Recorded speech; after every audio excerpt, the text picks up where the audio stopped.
History is always written by the winners. When those winners keep winning, the truth becomes more perverse until we get glorified fan fiction masquerading as fact. We know Robin Hood as the honorable thief, whether in fox or human form, who was a hero to the poor and a terror to the rich. But strip away that deification, as Michael Sarnowski's brutally grim film The Death of Robin Hood does, and he is revealed as little more than a homicidal sociopath.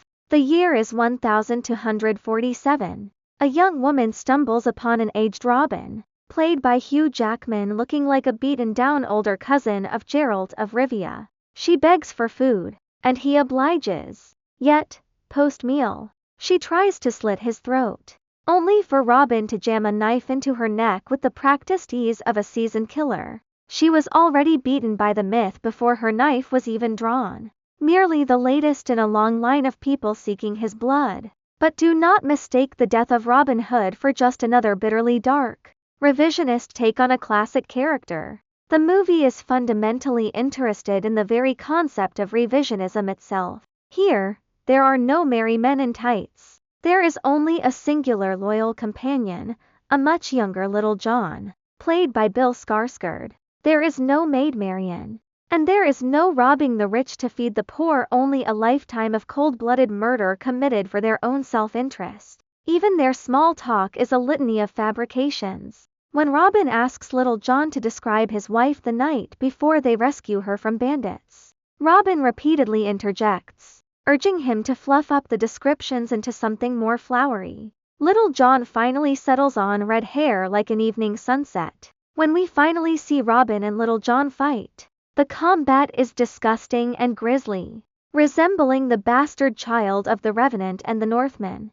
Nothing about the violence is glorified, making it difficult to tear your eyes away from Petskola's textured cinematography and stunning use of firelight. A dreamlike texture permeates nearly every scene, whether focusing on a close-up of Jackman's bulging arms or a mid-shot of Robin stringing a bow.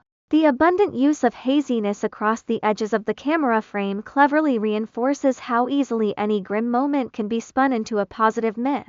The vast, utterly gorgeous Northern Irish landscapes fill the screen for more than Robin Hood's dialogue, which Jackman mumbles like a man whose lived reality is the exact opposite of the romance woven around him. Yet, Jackman is inherently a showman. He expresses more with a 1,000-yard stare than most actors can with an overwrought script. After all, you do not kill a man with a torch the way Jackman's Robin does without it sounding badass in the eventual retelling. The first act's unrelenting cycles of violence and savagery place Robin so far from the path of salvation that you wonder if redemption is even possible.